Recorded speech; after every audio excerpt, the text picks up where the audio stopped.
সাভারে আগুনের সূত্রপাত পাকিজার অপোজিটে সাবেক এমপি সালাউদ্দিন বাবুর বাড়ির সামনেই ব্যাংক কলোনির রাস্তায় পাশে বিশাল এক গোডাউনে আগুনের সূত্রপাত ঘটেছে। সেখানে কাজ করছে ফায়ার সার্ভিস অ্যান্ড সিভিল ডিফেন্সের সাভার স্টেশন ফায়ার ফাইটাররা এবং স্থানীয়ভাবে সাধারণ জনগণ ও পুলিশ সেখানে উপস্থিত আছে সার্বিক সহযোগিতায়। আপনারা দেখতে পাচ্ছেন বিশাল এক গোডাউনে আগুনের সূত্রপাত, সেখানে প্রচণ্ড পরিমাণ আগুন ধরেছে এবং ফায়ার সার্ভিসের দমকল বাহিনী সেখানে কাজ করছে।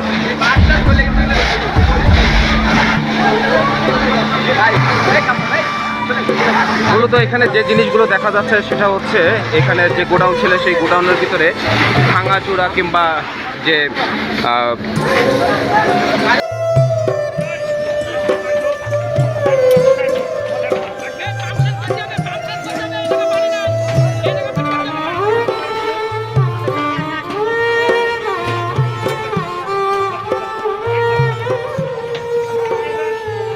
সার্ভিসের কমিটি ভলেন্টিয়ার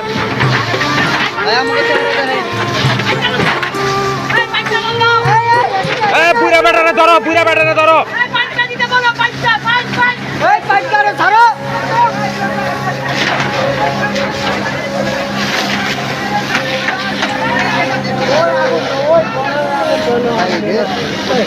আসলে এই গোডাউনে যে জিনিসগুলো দেখা যাচ্ছে সেটা হচ্ছে কার্টুন কিংবা যারা টোকাই যে আইটেমগুলো ভাঙ্গারি আইটেমগুলোর যে বিজনেস করে সেই ভাঙ্গারি আইটেমগুলো দেখা যাচ্ছে সেখানে। প্লাস্টিক, কার্টুন, কাগজ, বস্তা, পলি, এই জিনিসগুলোই মূলত এই গোডাউনের ভিতরে বেশি দেখা যাচ্ছে। আসলে সেখান থেকেই এই আগুনের সূত্রপাত ঘটেছে। পরবর্তীতে আমাদের সাভার ফায়ার সার্ভিস স্টেশন কর্মকর্তা তিনি ব্রিফিং দিবে আসলে কি কারণে এই সূত্রপাত ঘটার সম্ভাবনা রয়েছে এবং কি ধরনের ক্ষয়ক্ষতি হয়েছে। আপনারা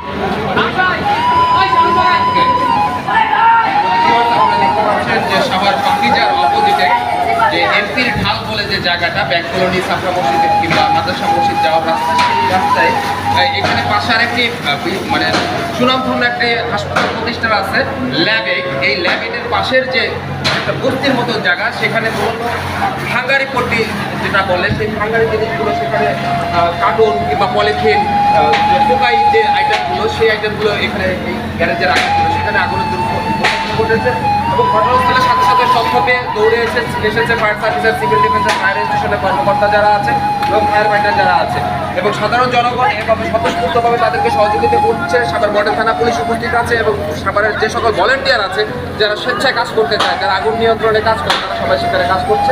আমিও আছি ঘটনাস্থলে আগুন নিয়ন্ত্রণে কিংবা তাদেরকে সার্বিকভাবে সহযোগিতা করার জন্য। আপনারা দেখতে পাচ্ছেন যে পাকিজার অপোজিটেই পশ্চিম পাশে রাস্তার বাম পাশে যে আগুনের দুর্ঘটনা, সেখানে জীবনের মায়া না করে ফায়ার ফাইটাররা সেখানে কাজ করছে। আপনারা দেখতে পাচ্ছেন যে টিনের উপরে অলরেডি ফায়ার সার্ভিসের একজন ফায়ার ফাইটার সদস্য সেখানে ঢুকে পড়েছে।